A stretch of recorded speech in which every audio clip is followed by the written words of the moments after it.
El Ministerio Apostólico Internacional Tiempos de Gloria presenta su programa Reflexiones para un nuevo día.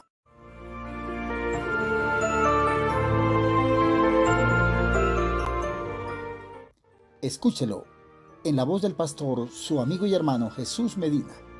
Contactos al celular 304-6731-776. No hay problema muy grande que Dios no resuelva. Bienvenidos. Tengan todos ustedes muy buenos días, mis amados hermanos, amigos y oyentes de este devocional, Reflexiones para un nuevo día. Les saluda su pastor y amigo Jesús Medina, para desearles hoy la gracia de Dios, el amor de Dios, la gracia de su Hijo, la comunión de su Espíritu con todos ustedes. Que el Señor nos ayude. Sabemos que las cosas no están fáciles, que hay dificultades, que hay luchas, que hay muchísimas cosas que enfrentar. Sabemos, hermanos, que la guerra ha arreciado últimamente y estamos conscientes que estamos en la etapa final de la batalla.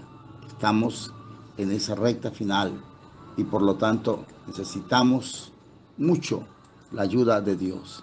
Necesitamos esa bendición de su mano que esté con nosotros para ayudarnos. Sabemos que hay hermanos que están desanimados, otros están casi que ya no quieren seguir. Hay muchas dudas, hay muchos inconvenientes, demasiadas preguntas, pero la finalidad de este devocional es llevarles una voz de aliento, una palabra que le indique por dónde es el camino. Estamos viviendo la medianoche a la cual el Señor se refirió en San Mateo capítulo 25 cuando dijo: a la medianoche se oyó un clamor. Aquí viene el esposo, salid a recibirle.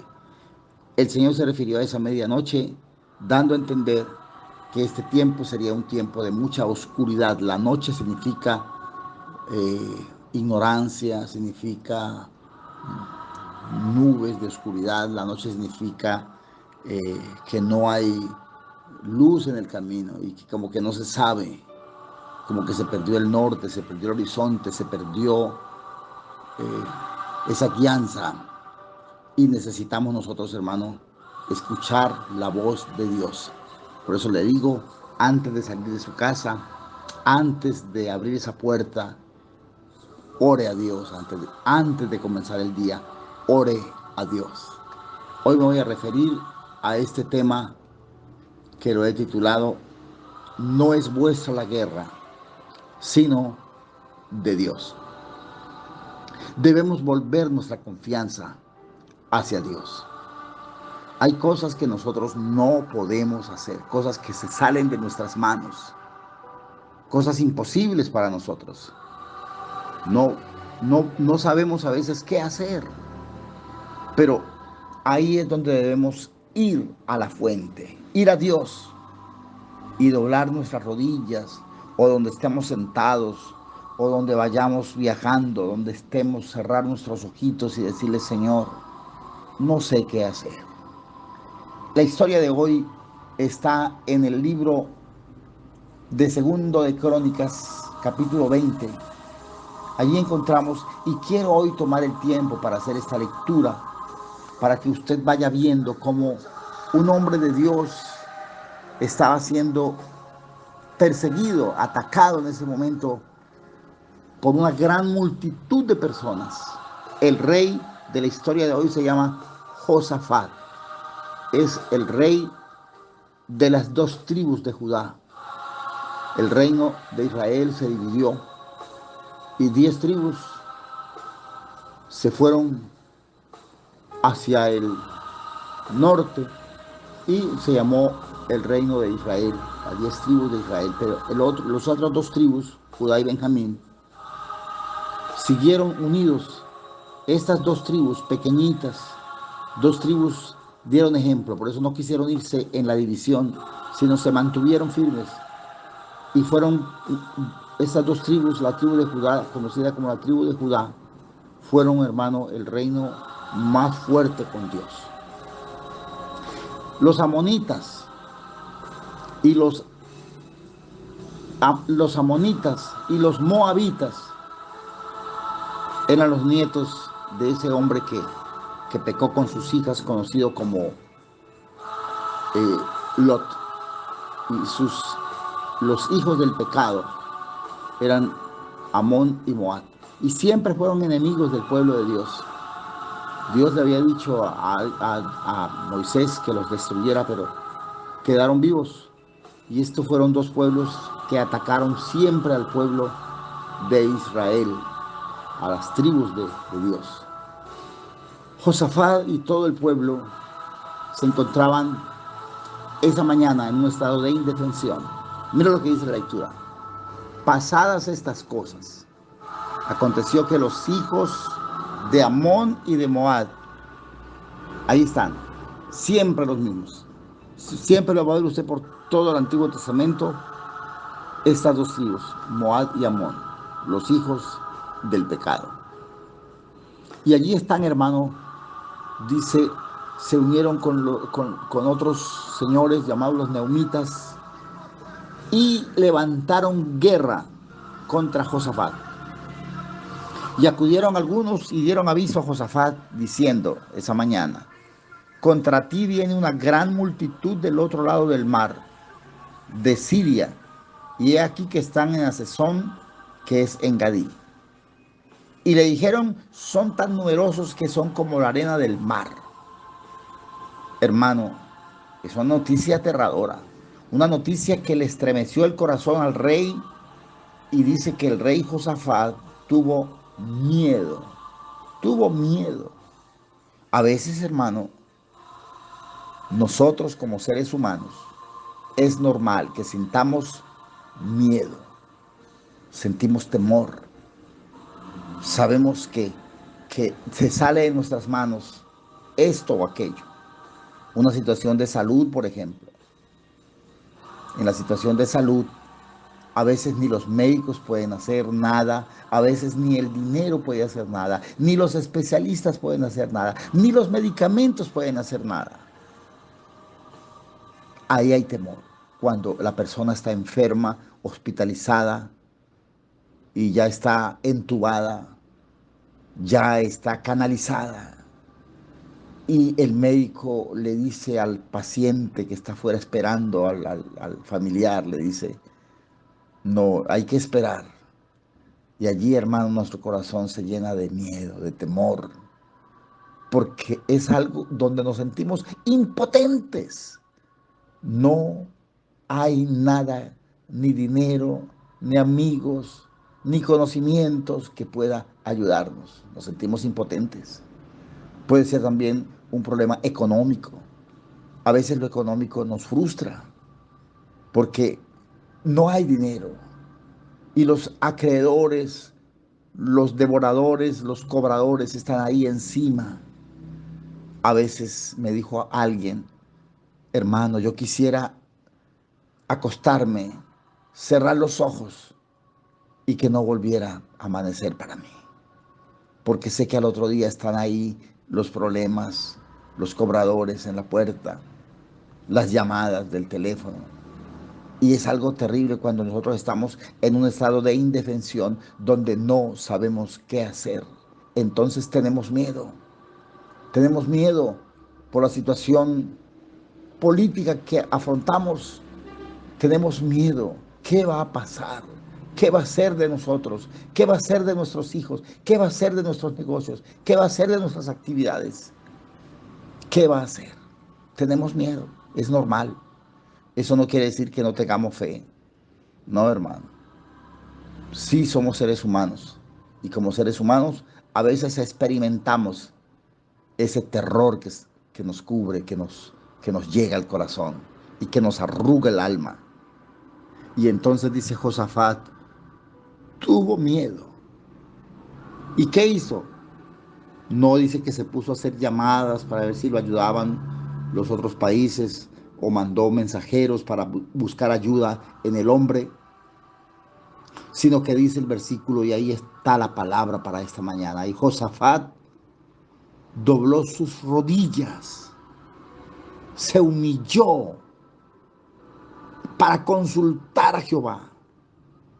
Y como rey dio una orden: vamos a pregonar ayuno a todo el territorio, a todo el país. Ayunaron y oraron y se reunieron los de Judá para pedir ¿qué? Para pedir socorro. ¿A quién? A Dios. Y también los de las ciudades vecinas se juntaron para pedir ayuda a Jehová. Hermano, es algo, qué ejemplo tan grande, hermano.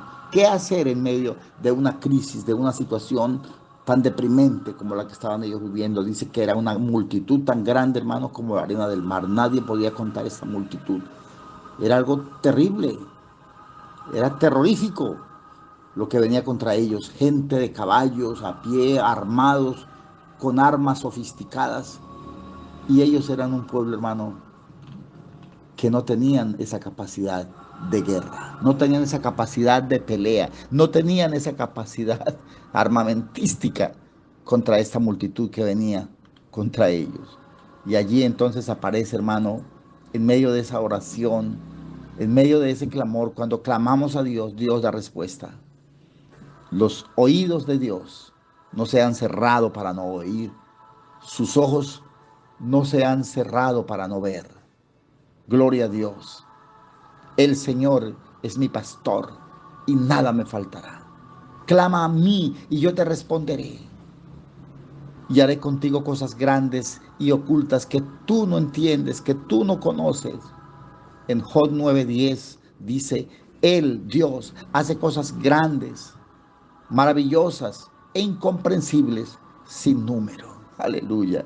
Y Dios levanta a un profeta llamado Jeziel y le dice al pueblo, y dijo este profeta, oíd Judá, todo, y vosotros moradores de Jerusalén, y tú, rey Josafat, el Señor os dice así: no temáis, ni os amedrentéis delante de esta multitud tan grande, porque no es vuestra la guerra, sino de Dios.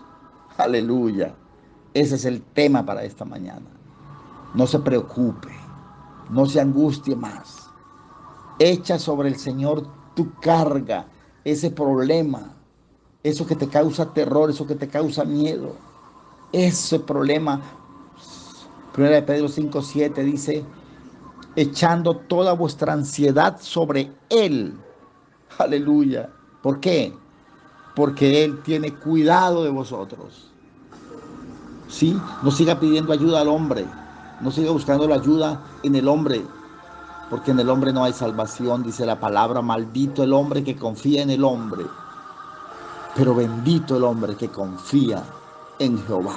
Joven fui y he envejecido y no he visto justo desamparado, ni sus hijos ni su descendencia que mendiguen pan. Este pobre clamó y lo oyó Jehová y lo libró de todas sus angustias y de todos sus temores. No siga peleando en sus fuerzas, no siga peleando con su lengua, no siga peleando la batalla, porque se va a desgastar, usted no puede. Aquí Dios nos dice claramente, la guerra no es de vosotros, no es vuestra la guerra es de Dios. Lleve todo al Señor en esta mañana, confíe en Él. Y el profeta les dijo, mañana descenderéis contra ellos.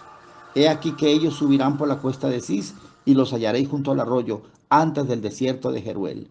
No habrá, no habrá necesidad de que ustedes peleen en este caso. Paraos, estad quietos y ved la salvación de Jehová.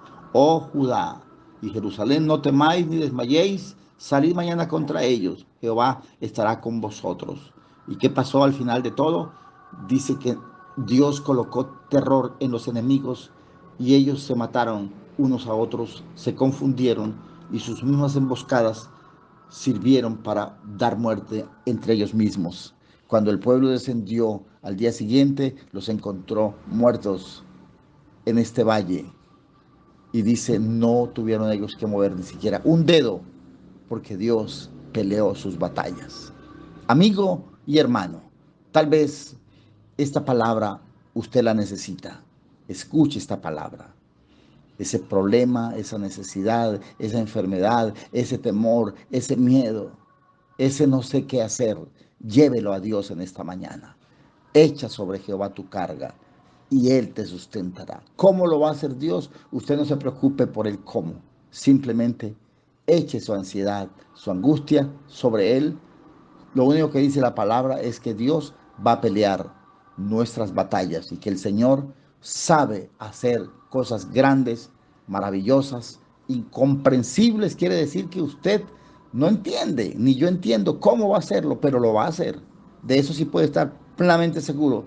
Dios nunca nos deja con la palabra en la boca. El Señor siempre nos dará una respuesta para darnos una salida en el momento oportuno. Bendiciones. Créase o no, Satanás ha engañado a la mayoría de las iglesias de este mundo para esconder virtualmente el principal mensaje de Jesucristo al mundo, las buenas nuevas del inminente reino de Dios. Así que la mayoría de los que se consideran cristianos ni siquiera comprenden qué es el reino de Dios. Hola amigos, ¿qué tal? Les habla su pastor y amigo Jesús Medina, autor y escritor del libro Vida de Reino. Esperando que se motiven para que ustedes puedan solicitar este estudio a través de nuestro teléfono de WhatsApp 304-6731-776 o al correo electrónico jesusmedi58@gmail.com. ¿Sabía usted que mientras solamente hay una referencia respecto a la palabra iglesia, hay más de 100 referencias que el Señor hizo acerca del reino de Dios? ¿Sabía usted que Juan el Bautista comienza abriendo la puerta del Evangelio, predicando el Evangelio del reino, y que el Señor Jesucristo predicó por todos los 4 evangelios, Evangelio del reino, y que terminó en Hechos 1:3, hablando a todos los apóstoles, dice 40 días después de resucitado, hablándoles del reino de Dios? Es impresionante. Este estudio está a su disposición solamente con llamarnos o solicitarlo a vuelta de correo. Bendiciones.